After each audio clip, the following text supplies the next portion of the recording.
Okay, let me help you to understand, and I'm sure after today you won't forget it. The formula for writing an essay is simply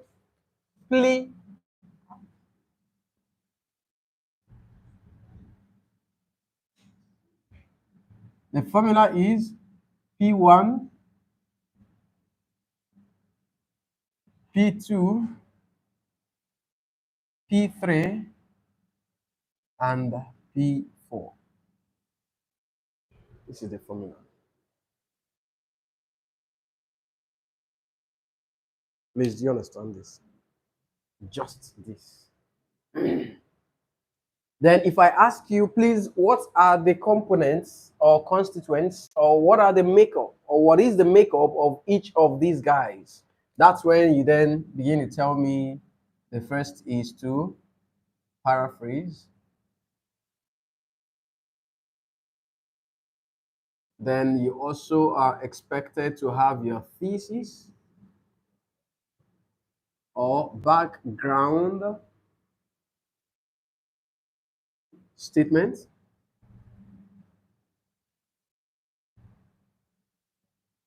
And then you are also expected to have your stance,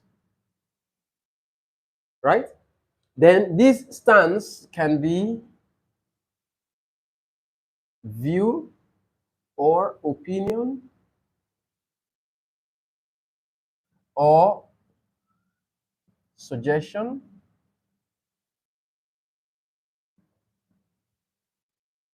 It could be merit or demerit. It can as well be advantage or disadvantage.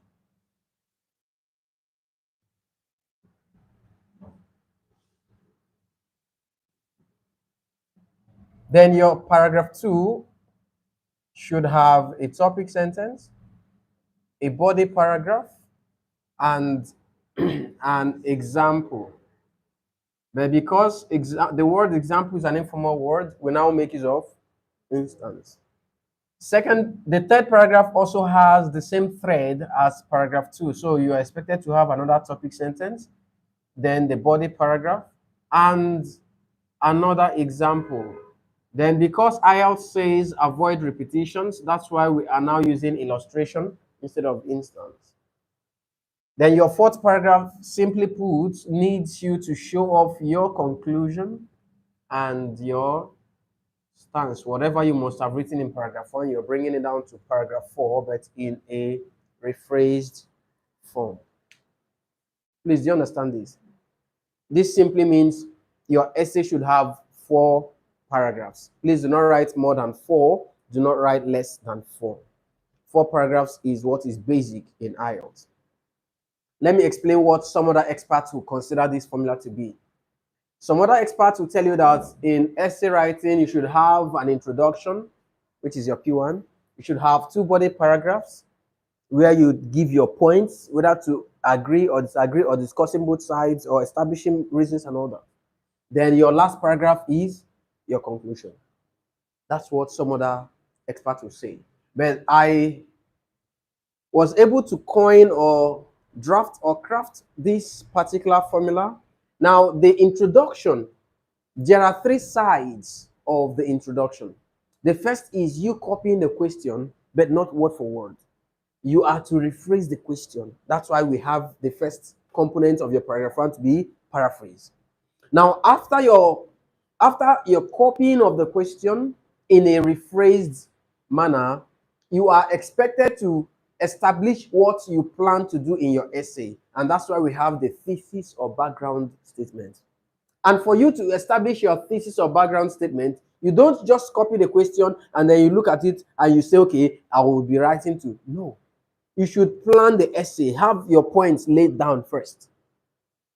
Do a rough sketch of your essay. So that would give you the confidence to go back to your answer sheet after your paraphrase and continue on the same line, thereby establishing that in this essay, I will be writing to absolutely agree or completely disagree. I'll be writing to lucidly discuss the 2 sides of the argument. I'll be writing to establish reasons people do this and also their benefits.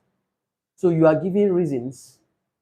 You are giving a clear statement on what you will be doing in your essay.